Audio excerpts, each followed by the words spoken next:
I drove 8 hours through a storm that felt like the sky itself was weeping, all to surprise my daughter, Clara, for her 30th birthday.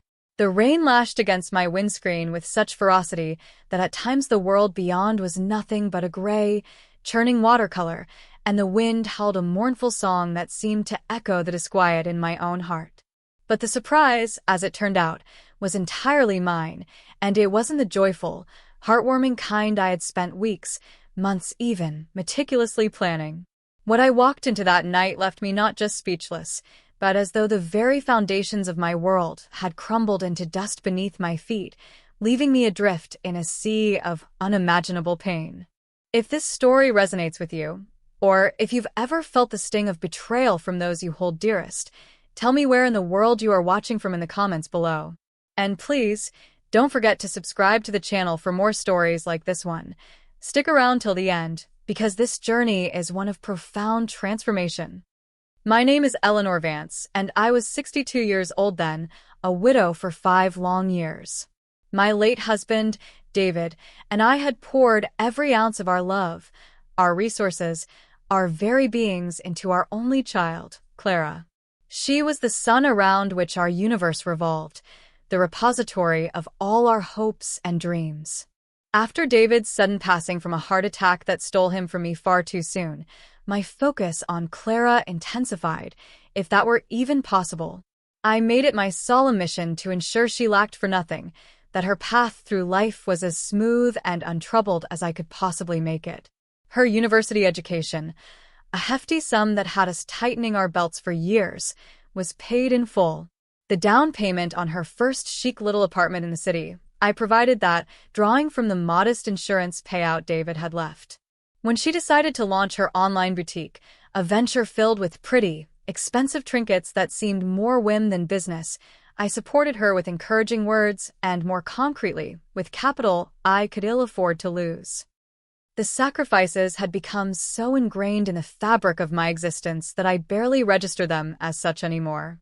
They were simply what a mother did. The most significant, perhaps, was when she and her husband, Mark, set their sights on their dream house, a sprawling new construction in an affluent suburb, far beyond their means. Mark, a man whose ambition always seemed to outstrip his actual achievements, had convinced Clara it was essential for their image, for his burgeoning career as a financial consultant, a career that, from my vantage point, seemed to involve more lavish lunches than actual consultations. To help them secure the substantial loan, I had taken out a second mortgage on my own home, the cozy 2-story house David and I had lovingly built board by board, memory by memory, the place where every corner whispered his name. I'd reasoned it was an investment in her happiness, her future. I believed we were close, Clara and I. I cherished our weekly phone calls, her sporadic visits, the way she'd still call me Mummy when she wanted something. I truly thought my boundless love, my unwavering support, was seen, was cherished, was, at the very least, appreciated. How tragically wrong I was. The day of Clara's 30th birthday dawned gray and stormy, mirroring the tempest that had raged all night. The weather forecasters had advised against travel, but the thought of missing this milestone, of not seeing her face light up when I presented her with the triple-layer lemon cake, her favorite, baked with my own hands, and the antique locket I'd painstakingly sourced, was unbearable. So, I packed the cake carefully, wrapped the gifts in shimmering paper, and set off before dawn, my old sedan battling the elements. 8 grueling hours later, soaked to the bone despite my raincoat, shivering more from a sudden, inexplicable apprehension than the cold, I finally pulled up to their grand, imposing house. The windows blazed with light, and the muffled sound of music and laughter drifted out into the stormy evening. A party, I thought with a pang of disappointment. She hadn't mentioned a party. But perhaps this was part of her surprise. I used the spare key they had given me when they first moved in, a key I now realize was a relic of a time when I was still considered part of their inner circle. Letting myself in quietly, not wanting to disrupt things, I stepped into the hallway. The scene that greeted me was one of extravagant celebration. The spacious living room, a room I had helped furnish with pieces I'd sold from my own home, was thronged with unfamiliar faces, young, stylish people, all impeccably dressed, holding champagne flutes. Clara stood in the center, radiant in a sequin dress, unwrapping a mountain of expensive-looking gifts. Mark, ever the smarmy host, was by her side, his arm possessively around her waist, a smug smile plastered on his face. And then I heard it, the words that would echo in my mind for months, years, to come, words that sliced through me with the precision of a surgeon's scalpel. Clara was laughing, a tinkling, carefree sound that twisted something in my gut. One of her friends, a blonde woman with an excessively disdainful expression, asked something I couldn't quite catch. Clara's reply, however, carried clearly across the room. "Oh, Mom? She's probably forgotten, as usual. Bless her heart, she means well, but she's getting so out of touch. Honestly, it's a relief she's not here. Besides, this is an adult party, you know? Not really her scene anymore," my breath hitched. Forgotten? I had driven through a hurricane for her. Out of touch. Mark then chimed in, his voice oozing condescension. "Yeah, wouldn't want her cramping our style, darling. She's much better off at home with her cats and her memories, don't you think?" He chuckled, and a few of their guests joined in, a polite, cruel tittering. Cats? I didn't even own a cat. My memories? Were they now objects of their derision?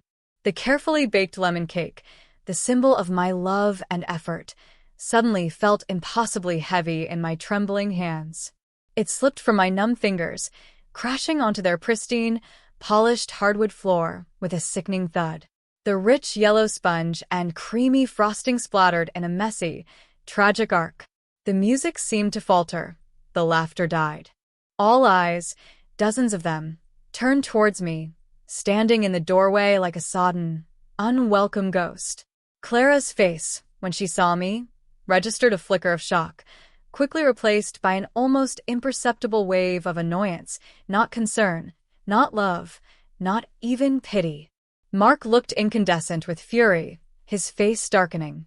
The silence in that opulent room was thick, heavy, accusatory. I felt myself shrinking, the warmth of the house a cruel mockery to the ice that was rapidly encasing my heart. My carefully chosen gifts felt like lead weights in my bag. I'm so sorry. I managed to stammer, the words tasting like ash in my mouth. Happy birthday, Clara, then, dignity deserting me entirely, I turned and fled, stumbling back out into the raging storm. The sound of their guests' surprised murmurs and Clara's belated, strained, "Mom, wait," chasing me down the driveway. I knew, with a certainty that chilled me to the core, that her call was not genuine. It was for show, for the benefit of her audience. The 8-hour drive back was a blur of rain and tears, the storm outside a mere whisper compared to the tempest raging within me. I couldn't face the long journey home immediately, not in that state. My hands were shaking so violently I could barely grip the steering wheel. I found a cheap, anonymous motel a few towns over, the kind with flickering neon signs and threadbare carpets. The room was cold, sterile, smelling faintly of stale cigarettes and despair. It felt like a fitting backdrop to the desolation that had consumed me. As I lay on the lumpy bed, staring at the water-stained ceiling, the reality of what had happened began to sink in, shard by painful shard. The spare key, they must have changed the locks and simply not bothered to tell me. Perhaps they'd even laughed about it. My own home, the sanctuary David and I had built, suddenly felt tainted, a monument to my decades of foolish, unthinking generosity. The second mortgage, the one I had taken out to fund their dream, now loomed in my mind like a predatory beast, its shadow falling heavily over my already precarious financial future. I had stretched myself so thin for them, for their comfort, for their lifestyle, and in return, I was an afterthought, a punchline, an inconvenience. The days that followed bled into weeks, each one a monotonous repetition of grief and hollow emptiness. I replayed that horrific scene at Clara's party countless times, her dismissive words, Mark's cruel sneer, the pitying or amused glances of their friends. It was like watching a film reel of my own humiliation, over and over again. Years of my life, Years of sacrifice paraded through my mind like a ghostly procession. I remembered the birthdays I'd worked double shifts at the local library so David could afford to take Clara on those special father-daughter trips she so cherished. I recalled the modest inheritance from my own mother, every penny of which I directed towards Clara's university fees instead of bolstering my own meager retirement savings. "It's for Clara's future, Ellie," David had said, and I'd agreed without a second thought. Had it all been for nothing? Had my love been a currency they'd simply spent and discarded? Had I been so blinded by maternal affection that I'd failed to see the growing selfishness, the casual cruelty, in my own child? The words "out of touch" and "cramping their style" became a cruel mantra, echoing in the silence of my too large, too empty house. I felt erased, as if my identity as a mother, a provider, a loving presence, had been systematically dismantled and found wanting. I was no longer Eleanor, a woman with her own history, her own quiet dreams. I was merely a utility, a resource that had been thoroughly exploited and was now deemed obsolete. My health, always robust, began to falter. Sleep became a nightly battle against a barrage of nightmares, vivid replays of the party, of David's funeral, of 1,000 small instances of being taken for granted that now, in retrospect, screamed with significance. I barely ate.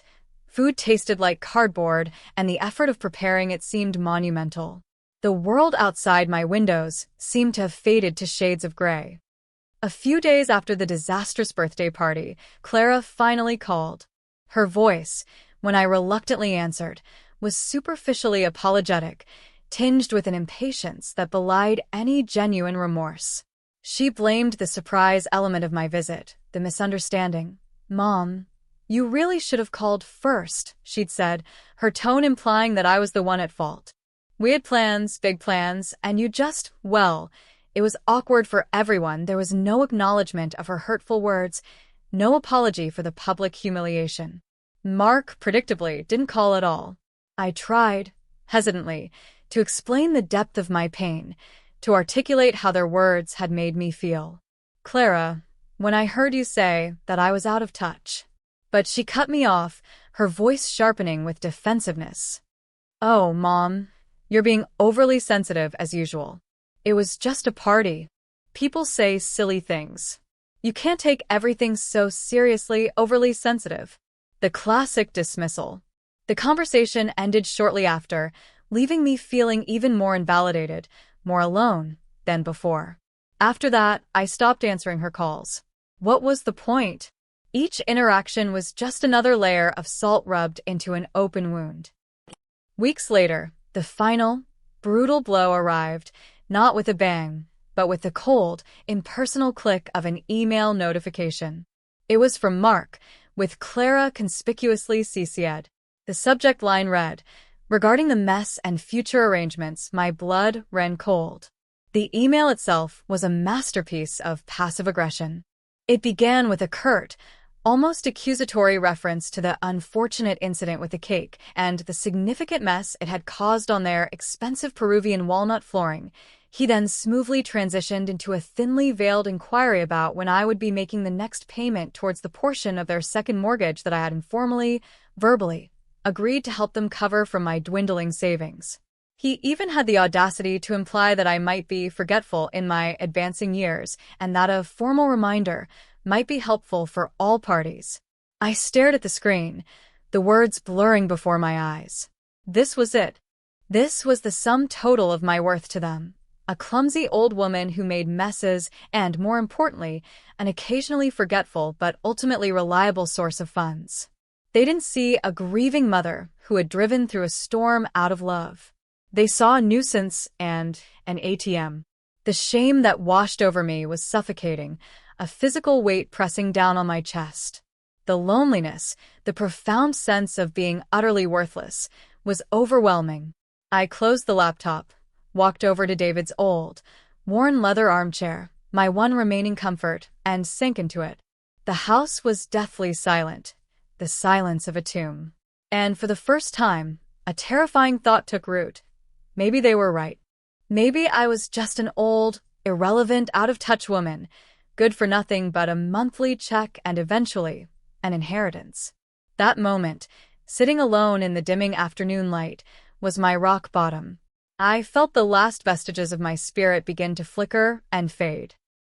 Months crawled by in a suffocating gray fog of despair.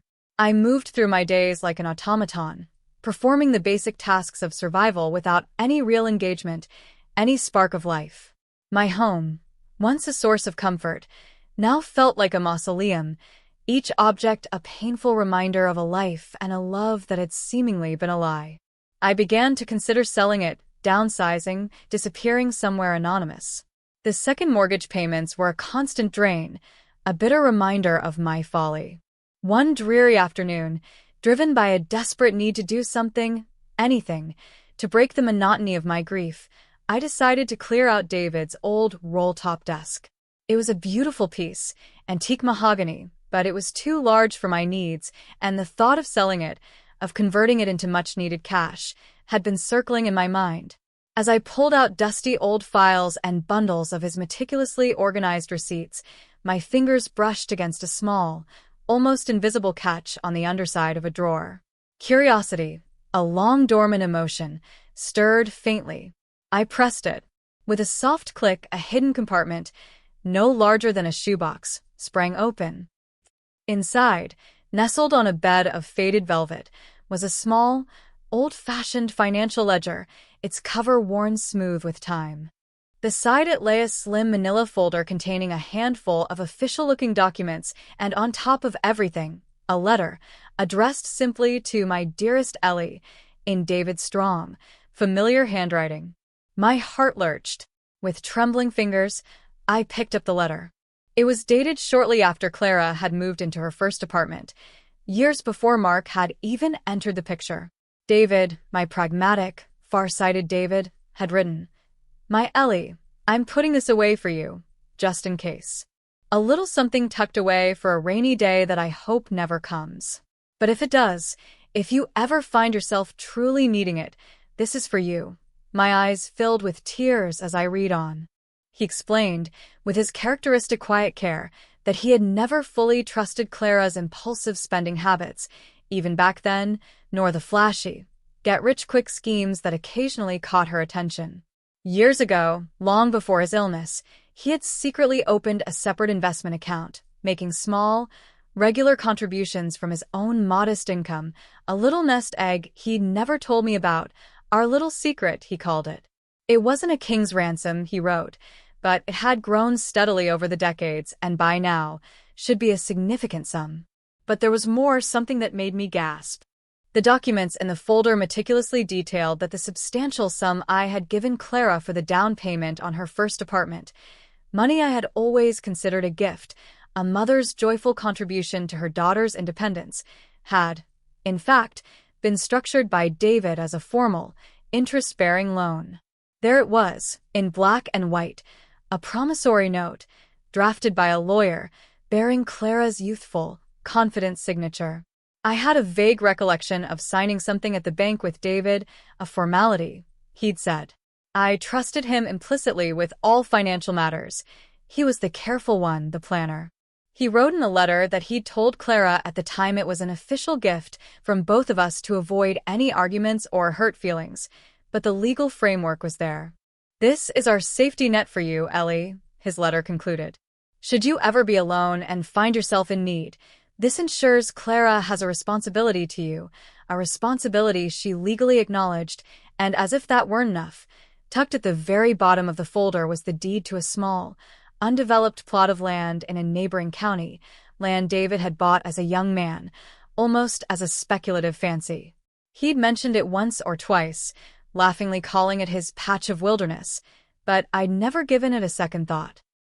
As I sat there, David's letter clutched in my hand, the neatly organized documents spread before me, the suffocating fog that had enveloped me for months began to recede, ever so slightly. It wasn't just about the unexpected financial cushion, though the relief that washed through me was immense, like a drowning woman finally breaking the surface for air. It was David's love, his foresight, his unwavering care, reaching out to me from beyond the grave. He had seen. He had, in his own quiet way, anticipated a future where I might be vulnerable, where my own generosity might be turned against me. He had sought to protect me even then. A spark, tiny but fierce, ignited deep within me. It wasn't a desire for revenge, not yet, but a burgeoning sense of self-preservation, a rekindling of my own worth, my own dignity. The crushing shame I had carried began to lessen, replaced by a cold, clear anger, an anger that quickly solidified into a quiet, steely resolve. I was not out of touch. I was not irrelevant. I was David Vance's widow, and he had left me not just memories, but tools, resources, Power. my gaze fell upon the loan document, Clara's signature clear and undeniable. Then I looked at the deed for the plot of land, its location surprisingly close to a newly developing commercial corridor. The oppressive weight of the second mortgage on my own home, the one I had foolishly taken on for their benefit, suddenly seemed like an outrageous, intolerable imposition. A thought, audacious and electrifying, began to form. What if I formally, legally, called in Clara's original loan, with accrued interest, as stipulated in David's meticulous agreement? What if I used the funds from David's secret investment account to immediately clear my debts, to secure my own financial future, to take back control of my life? What if I investigated the true value of that patch of wilderness? And what if, just what if, I could maneuver myself into a position where I became their creditor, perhaps even their landlord, in a way they could never, in their wildest, most arrogant dreams, have anticipated? A small, grim smile, the first genuine smile in months, touched my lips. The game, I realized with a jolt of adrenaline, was about to change. And this time, I would be setting the rules.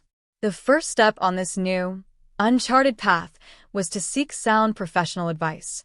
The following week, armed with David's ledger and the folder of documents, I made an appointment with a lawyer, Mr. Arthur Henderson.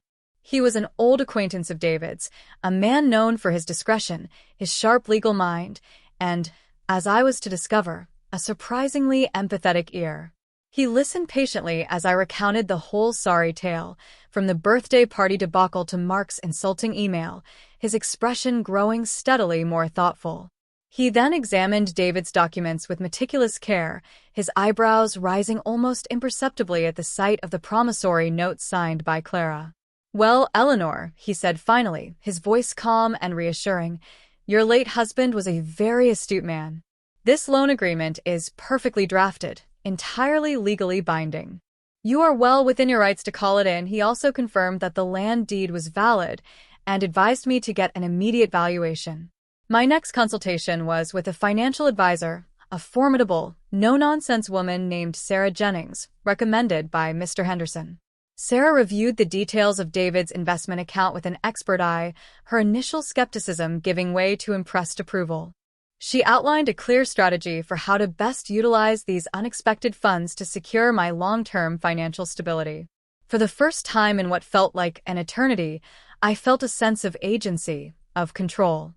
Together with Mr. Henderson and Sarah, I began to formulate a quiet, multi-step plan. It wasn't about immediate, explosive revenge. David wouldn't have wanted that. It was about strategic repositioning, about securing my own future and, in doing so, delivering a far more potent and entirely legal form of justice. The first priority was to use a significant portion of David's investment fund to pay off the second mortgage on my own home immediately. This would free me from the crushing monthly payments and the constant, bitter reminder of my exploitation. Secondly, Mr. Henderson would draft a formal letter to Clara, officially calling in the loan she had signed for years ago, including all accrued interest as per the terms of the agreement. We would give her a reasonable time frame, 60 days, to make arrangements for repayment. Thirdly, I would discreetly commission a full valuation and feasibility study for David's plot of land. Sarah had a hunch, given its proximity to a newly announced highway extension project, that its value might have appreciated considerably. Finally, the most audacious part of the plan, contingent on Clara and Mark inevitably defaulting on the loan, which, Given my intimate knowledge of their profligate spending habits and Mark's precarious business dealings, seemed almost a certainty. Mr. Henderson explained that if they defaulted, and if their primary mortgage on their dream house was under strain, which he suspected it might be possible for a third party, an anonymous LLC perhaps, to purchase their distress mortgage note from the bank.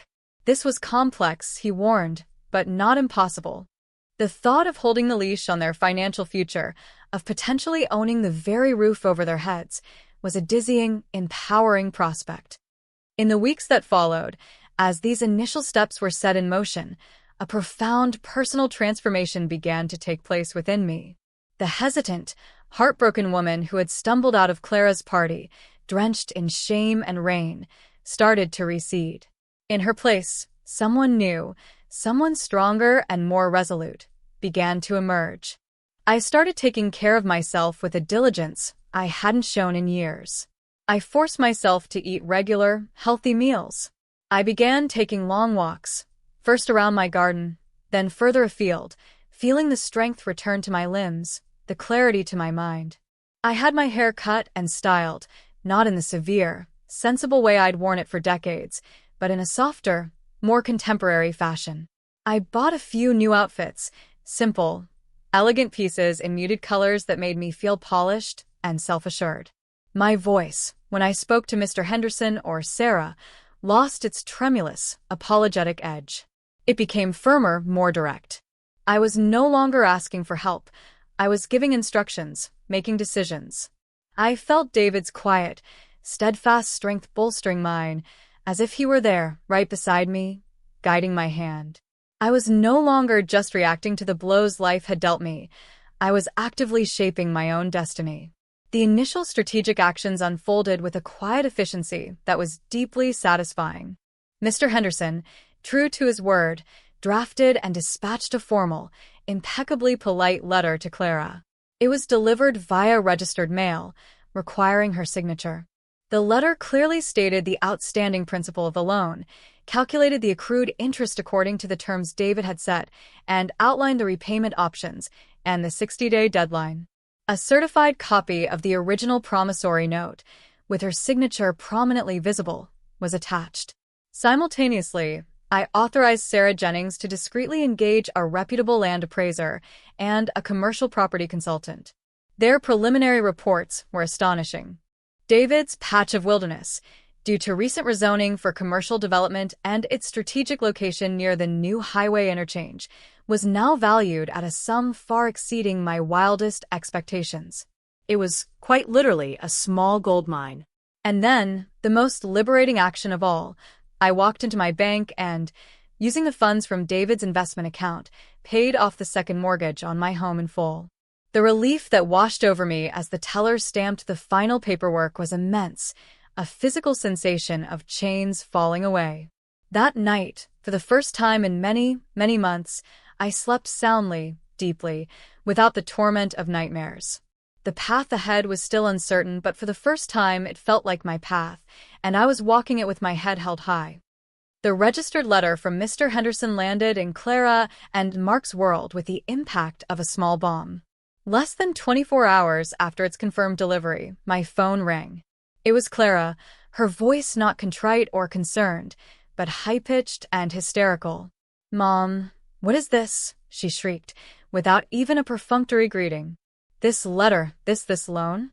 You always said that money for my apartment was a gift." "A gift, Mom. We can't possibly pay this back right now. Do you have any idea what our expenses are? Mark just bought a new convertible. It's vital for his image. We're in the middle of planning a 6-week trip to Europe for the spring." Her sense of entitlement, her complete lack of self-awareness, was breathtaking. It was as if the concept of financial responsibility was something that only applied to other, lesser mortals. Before I could even formulate a response, Mark snatched the phone. His tone was blustering, aggressive, laced with an undercurrent of panic. "Eleanor," he began, dispensing with even the pretense of politeness, "I don't know what kind of stunt you're trying to pull, but this is outrageous. This is tantamount to blackmail. You can't do this to your own daughter, to your own family. We'll get our lawyers involved. You'll regret this." His threats, however, sounded hollow, desperate. Mr. Henderson had already assured me that their legal standing was non-existent. The documentation was ironclad. I listened calmly, letting him vent his impotent rage. They tried to guilt-trip me, of course. "After all we've done for you," Clara wailed when she got back on the line, "letting you feel part of our lives, including you in things." The bitter irony of her words, given the birthday party, was not lost on me. I simply stated, my voice devoid of the emotion I was carefully schooling, "Clara, Mark, this is a formal notification regarding a legally documented debt. Mr. Henderson has all the particulars. You have 60 days to respond with a payment plan." Then I ended the call, my hand surprisingly steady. Their panic, their indignation, only served to strengthen my resolve. They had sown the wind, and now the whirlwind was approaching. The 60-day deadline passed without any concrete proposal for repayment from Clara and Mark, only a series of increasingly desperate, then abusive, phone calls and emails, all of which I logged and forwarded to Mr. Henderson. As predicted, they defaulted. Mr. Henderson immediately sent a formal notice of default, outlining the next steps as per the loan agreement. Meanwhile, the sale of David's plot of land proceeded with astonishing speed. The developer Sarah had connected me with made an offer that far exceeded even the optimistic valuation, eager to secure the prime commercial spot. The deal was concluded swiftly, and suddenly, I found myself in possession of a substantial sum of money, far more than enough to cover all my needs, and then some. This was the moment we had planned for. Acting through Mr. Henderson, and using a newly established limited liability company, discreetly named Phoenix Holdings, to ensure my anonymity, we made a carefully calculated offer to Clara and Mark's mortgage lender. As Henderson had astutely suspected, the bank, already concerned by their increasingly erratic payment history on other consolidated debts, a fact his quiet inquiries had subtly uncovered, was more than willing to offload the distressed mortgage note at a modest discount. Within a matter of weeks, the transaction was complete. Phoenix Holdings, my silent, invisible entity, was now the legal holder of the mortgage on their dream house. I was, in effect, their bank, their landlord-in-waiting. Mr. Henderson then arranged a meeting. He informed Clara and Mark that a representative of the new entity holding their mortgage wished to discuss their account. They arrived at his tastefully appointed office, looking harried, disheveled, and visibly on edge. I was already seated when they were shown in, positioned so they wouldn't see me immediately. I wore a simple but impeccably tailored navy blue suit, my hair neatly coiffed, a stark contrast to their agitated state. When they saw me, sitting calmly opposite Mr. Henderson, Clara's jaw literally dropped. Mark's face went from confused to suspicious to a dark, mottled red of pure fury. Clara, predictably, burst into tears. "Mom, "What is happening? Please tell me this is some horrible mistake. We'll pay you back, I promise. Just give us more time," she pleaded, her voice thick with unshed tears. Mark, ever the aggressor, immediately tried to intimidate Henderson, then turned his ire on me. "You wouldn't dare," he snarled, his voice trembling with rage. "You wouldn't dare throw your own daughter, your own flesh and blood, out onto the street. This is monstrous." Mr. Henderson, unperturbed, calmly laid out the situation in precise, legal terms. "Mr. and Mrs. Talbot," he began, his voice a soothing balm of professionalism. "Mrs. Vance." He used my formal married name, a subtle cue of the shift in dynamics. "Acting through her financial entity, Phoenix Holdings, now holds the mortgage note on your property located at 12 Willow Creek Drive. Given your prior default on the substantial personal loan from Mrs. Vance, a default which remains unrectified, and coupled with your precarious overall financial situation, which has led to several missed and late payments to your original mortgage lender, Phoenix Holdings is now exercising its legal rights. You have 30 days from this date to vacate the premises. Alternatively," he paused, letting the weight of his words sink in, "should my client, Phoenix Holdings, choose to offer such an arrangement, you may be permitted to remain as tenants, paying rent at the current fair market rate, subject to a formal lease agreement. However, given the circumstances, that option is currently not on the table. Clara stared at me, her eyes wide with dawning horror, tears momentarily forgotten. "Mom," she whispered, her voice barely audible. You bought our house?" Mark looked as if he'd been physically struck. This can't be legal." "She can't do this," he spluttered, looking wildly from Henderson to me. Mr. Henderson simply inclined his head. "I assure you, Mr. Talbot, every action taken has been meticulously vetted and is perfectly legal and above board." It was then that I spoke for the first time since they had entered the room. My voice was quiet, measured, devoid of any discernible emotion, yet it carried an undeniable weight of authority that silenced even Mark's sputtering. "Clara." "Mark," I began, meeting their stunned gazes directly. "This is not personal. This is business. A rather harsh lesson in business, perhaps one that you yourselves inadvertently taught me the importance of. You see," I allowed a small, cool smile to touch my lips, "I found I needed to secure my own future, my own financial stability. One might say I was forced to become a little less out of touch, as you so astutely observed. And I certainly wouldn't want my presence to cramp your style any further." I rose slowly from my chair. "The house will be sold. You have 30 days from today to find alternative accommodation.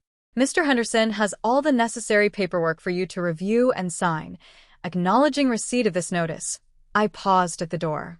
"I believe we are done here." The shock on their faces, the utter incomprehension swiftly morphing into raw, naked fear, was a sight I knew I would carry with me for a very long time. There were no more tears from Clara, just a stunned, horrified silence. Mark stood frozen, his mouth opening and closing like a beached fish, but no coherent words emerged. The power in that room had shifted, irrevocably and entirely. The 30 days stipulated in the notice passed with alarming speed for Clara and Mark, I imagine, though for me, they were days filled with a quiet sense of purpose. They did not, despite frantic efforts, find alternative accommodation that they deemed suitable to their accustomed lifestyle within the given time frame.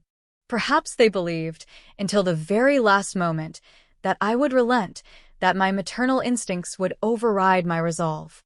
They were mistaken. Eviction proceedings, handled with cool efficiency by Mr. Henderson's firm on behalf of Phoenix Holdings, began promptly on day 31. The entire process was distressing, of course, on a human level. I am not made of stone. But the memory of their casual cruelty, their utter disregard for my feelings and my sacrifices, served as a potent antidote to any misplaced sympathy. They were ultimately forced to move into a small, rather run-down 2-bedroom apartment in a far less salubrious part of town, a stark and humiliating contrast to the lavish grandeur of the house they had lost. The gleaming new convertible Mark had been so proud of, the one vital for his image, was repossessed shortly thereafter, the finance company apparently unimpressed by his bluster. The planned 6-week sojourn to Europe became a forgotten, bitter dream. Their carefully curated circle of friends, the ones who had populated their extravagant parties and basked in their reflected glow, melted away with astonishing rapidity once the money dried up and the status symbols disappeared. Clara's online boutique, which had always been more of a vanity project than a viable business, already struggling due to her lack of attention and Mark's poor financial advice, collapsed completely, unable to meet its obligations to suppliers. I heard through the discreet grapevine, old family acquaintances who still communicated with me, that their marriage was under immense strain. The small apartment, now filled with recriminations and the suffocating weight of their financial ruin, became a crucible of blame and resentment. Their arguments were reportedly frequent, loud, and vicious. Clara did attempt to contact me a few times during this period. Her calls were invariably tearful, her voice choked with what she probably intended to sound like contrition. "Mom, I'm so sorry," she would weep. "I didn't mean any of those awful things I said. We made a terrible mistake. We were arrogant and foolish. Can't we please fix this? Can't you help us?" I listened patiently, without interruption, but her words, though laden with apology, felt hollow to me, born more of her current desperation and discomfort than any genuine, deep-seated remorse for the pain she had inflicted. When she paused for breath, I would respond gently, but with unwavering firmness. Clara, I'd say, actions, as you are now discovering, have consequences. You and Mark need to rebuild your own lives now on your own terms, just as I have had to rebuild mine. This is your journey to navigate. I offered no financial assistance, no lifeline. I did, however, suggest that she consider finding a regular job, something to provide structure and income, and perhaps even explore therapy to understand her own patterns of behavior. She usually ended the call shortly after that, often with a sniffle of frustration. Mark, true to form, never attempted to contact me again. His pride, or perhaps his shame, was apparently too great. The process of selling their former house, my house now legally and unequivocally, was surprisingly swift and emotionally cleansing. Mr. Henderson handled all the details, and it sold for a good price to a young family who seemed genuinely thrilled with it. The proceeds, after settling all associated costs, went directly into bolstering my retirement fund and establishing a small charitable foundation in David's name. The David Vance Financial Literacy Foundation, I decided, would focus on providing practical financial education and support for young people, helping them avoid the kinds of pitfalls of naivety and exploitation that had so nearly ensnared me. There was, I admit, a lingering sadness within me, a quiet mourning for the daughter I thought I had, the close relationship I had believed we shared. But this sadness was increasingly overshadowed by a burgeoning, profound respect for myself, for the strength I had discovered I possessed. I mourned the loss of the illusion, but I did not, for one moment, regret the actions I had taken to protect myself and reclaim my dignity. One sunny afternoon, I drove to the cemetery and sat by David's graveside. I told him everything, the whole long, painful story, from the disastrous birthday party to the quiet triumph in Mr. Henderson's office. As I spoke, a gentle breeze rustled the leaves in the trees overhead, and I felt an overwhelming sense of his presence, his approval, his enduring love. It was a profoundly healing moment. In the weeks that followed, I began to paint again, a passion I had abandoned decades ago when the demands of motherhood and work had consumed all my spare time and energy. My small sunroom became my studio, filled with canvases, an easel, and the vibrant colors of my reawakening spirit. My life began to open up in ways I hadn't anticipated. I reconnected with old friends, dear women I had known since my own youth, friends who had known David and me as a couple, before Clara had become the all-consuming focus of my existence. We shared quiet lunches, reminisced about old times, and offered each other the comfortable, undemanding companionship that only true, long-standing friendship can provide. I even began to travel a little, modestly at first, visiting some of the quaint coastal towns and historic cities that David and I had always talked about exploring. One day, I volunteered at a local community center, initially just to fill my time, but soon found myself co-opted into teaching a basic budgeting and financial planning workshop for young adults and new immigrants. Sharing my hard-won knowledge, helping others to feel empowered and in control of their finances, brought me a quiet satisfaction that was deeply fulfilling. My life was undoubtedly quieter now than it had been during the tumultuous years of Clara's ascendancy, but it was unequivocally, gloriously mine. Eventually, I sold the large family home, the one filled with so many memories, both joyous and painful. It was too big for me, too resonant with echoes of the past. With a portion of the proceeds from that sale, and the now substantial returns from David's wisely invested legacy, I bought a small, charming cottage by the sea, a lifelong dream I had never dared to articulate, let alone pursue. It was modest, certainly, compared to Clara and Mark's erstwhile mansion, but it was perfect for me. It was filled with natural light that streamed through large windows, offering breathtaking views of the ever-changing ocean. I painted the walls in cheerful, calming colors, filled it with my artwork, comfortable furniture, and shelves overflowing with books. I adopted a scruffy, affectionate rescue dog, a terrier mix I named Sandy, whose boundless enthusiasm and unwavering companionship brought a new dimension of joy to my days. Here, in this peaceful haven, I was financially secure, entirely independent, and answerable to no one but myself. The David Vance Financial Literacy Foundation, under the careful stewardship of a small board I had assembled, including Sarah Jennings and a retired head teacher, awarded its first small grants. We supported a program teaching financial skills to at-risk youth and funded a series of workshops for single mothers striving for economic independence. It felt profoundly good to be making a tangible difference, to be transforming my own painful experiences into a positive force for others, to help them avoid the crushing burdens of financial naivety or the insidious trap of exploitation. It was a legacy David would have been proud of, a quiet testament to his enduring wisdom and care. I often sit on my small porch now, a cup of tea warming my hands, Sandy snoozing at my feet, and watch the waves roll in, listening to the cry of the gulls.